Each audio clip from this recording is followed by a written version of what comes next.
Hello dear student, आज का अपना सब्जेक्ट है हिंदी स्टैंडर्ड 9th। हमारी पहली कविता है चांदनी रात, जिसके रचनाकार यानी कवि है मैथिली शरण गुप्त जी। चांदनी रात, इस कविता में कवि ने चांदनी रात का सुंदर वर्णन किया है। तो अब हम पहले इस कविता को सुनेंगे और उसके बाद उसका अर्थ जानेंगे। चारु चंद्र की चंचल किरणें खेल रही है जलथल में, स्वच्छ चांदनी बिछी हुई है अवनी और अंबर तल में।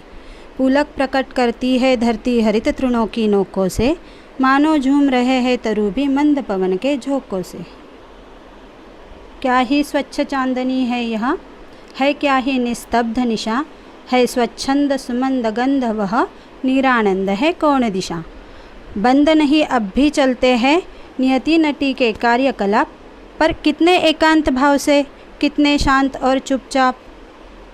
है बिखेर देती वसुंधरा मोती सबके सोने पर, रवि बटोर लेता है उनको सदा सवेरा होने पर। और विरामदायिनी अपनी संध्या को दे जाता है, शून्य शाम तनु जिससे उसका नया रूप झलकाता है। पंचवटी की छाया में है सुंदर पर्ण कुटीर बना, उसके सम्मुख स्वच्छ शिला पर धीरवीर निर्भीक मना। जाग रहा यह कौन धनुर्धर, जबकि भुवन भर सोता है, भोगी कुसुमायुध योगी सा बना दृष्टिगत होता है। अब हम कविता का अर्थ जान लेते हैं। चारु चंद्र की चंचल किरणें खेल रही है जलथल में। चारु यानी कि सुंदर, मनोहर, ऐसा उसका अर्थ है।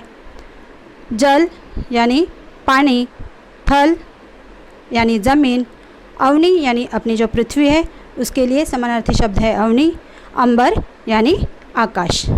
तो चारु चंद्र की चंचल किरणें खेल रही है जलथल में मीन्स चांदनी रात में आकाश में सुंदर चंद्रमा शोभायमान है और उसकी चंचल किरणें जो है वो झिलमिल करती हुई अटखेलियाँ कर रही है।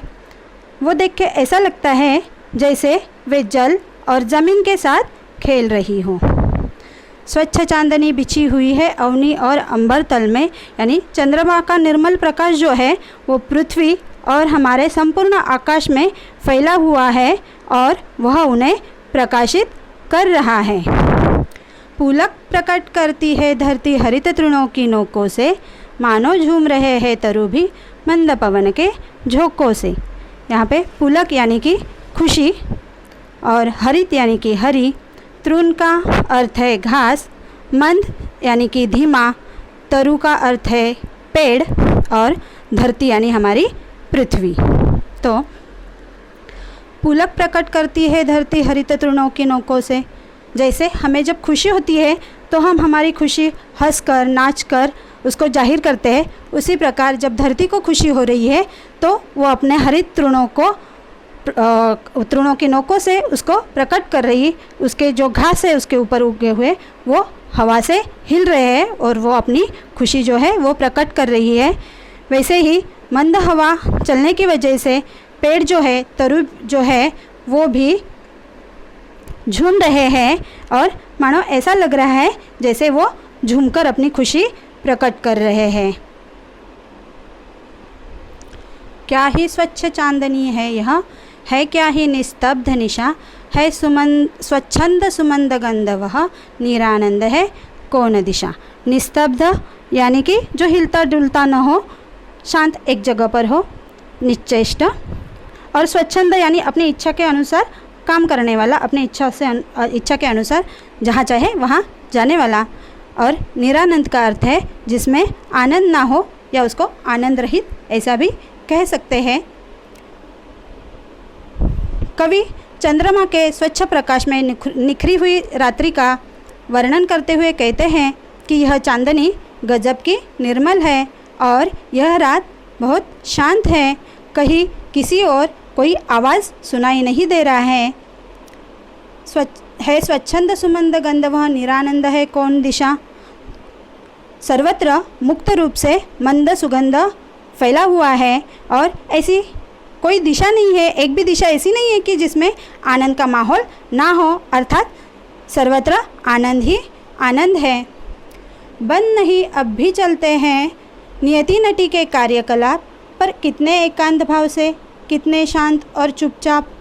यहाँ पे नियति यानी कि भाग्य, नटी यानी कि अभिनय करने वाली स्त्री यानी कि एक्ट्रेस, और कार्यकलाप यानी कि गतिविधि। तो कवि कहते हैं कि कोई भी गतिविधि रात्रि के समय होने के बावजूद बंद नहीं है, अब भी सारी गतिविधियाँ शुरू है। रात्रि रूपी जो नटी है वो अपने सारे कार्यकलाप अब भी पहले जैसे ही कर रही है। विशेषता यह है कि यह सब कुछ शांत ढंग से और एकांत भाव से चुपचाप हो रहा है, कहीं पे भी कोई आवाज़ नहीं है, कोलाहल नहीं है। बिखेर देती वसुंधरा मोती सबके सोने पर, रवि बटोर लेता है उनको सदा सवेरा होने पर। तो यहाँ पे वसुंधरा यानी कि पृथ्वी, पृथ्वी के लिए अवनी शब्द भी आया था, पृथ्वी के लिए वसुंधरा ये भी समानार्थी शब्द है, और रवि यानी सूर्य। तो जैसे ही कवि कहते हैं कि जैसे ही चांद तारों की तुलना जो है कवि ने मोतियों से की है, और वो कहते हैं जब सब लोग सो जाते हैं तो पृथ्वी आकाश में चांद तारों के रूप में मोती बिखेरती है, यानी कि यहाँ पे चांद तारों को मोती कहा गया है। और जब सवेरा हो जाता है तो ऐसा लगता है जैसे सूर्य इन मोतियों को बटोर लेता है। मीन्स कि सुबह होने के बाद हमें सूर्य की किरणों की वजह से आकाश में चांद तारे जो होते हैं वो दिखाई नहीं देते हैं, तो ऐसा लगता है कि वो लुप्त हो गए या उसको सूर्य ने बटोर लिया है। और विरामदायिनी अपनी संध्या को दे जाता है, शून्य श्याम तनु जिससे उसका नया रूप झलकाता है। विरामदायिनी यानी विश्राम देने वाली, और श्याम यानी काला, और तनु का अर्थ है शरीर। तो कवि कहते हैं कि सुबह होने पर बटोरे हुए जो चांद तारे रूपी मोती है, सूर्य उसे विश्राम देने वाली जो संध्या है उसको दे जाता है, अर्थात शाम होने के बाद चांद तारे आकाश में फिर से चमकने लगते हैं और वे मोतियों का आभास कराने लगते हैं। इससे रात्रि की कालीमा जो है वो प्रकाशमान हो जाती है और अपने नए रूप में झलकने लगती है। पंचवटी की छाया में है सुंदर पर्ण कुटीर बना, उसके सम्मुख स्वच्छ शिला पर धीरवीर निर्भीक मना। अब ये पंचवटी जो है, ये पंचवटी यानी कि 5 वटों का समूह, यानी कि एक जगह पर जब 5 वट के वृक्ष होते हैं उसको पंचवटी कहा जाता है, जो नासिक में है।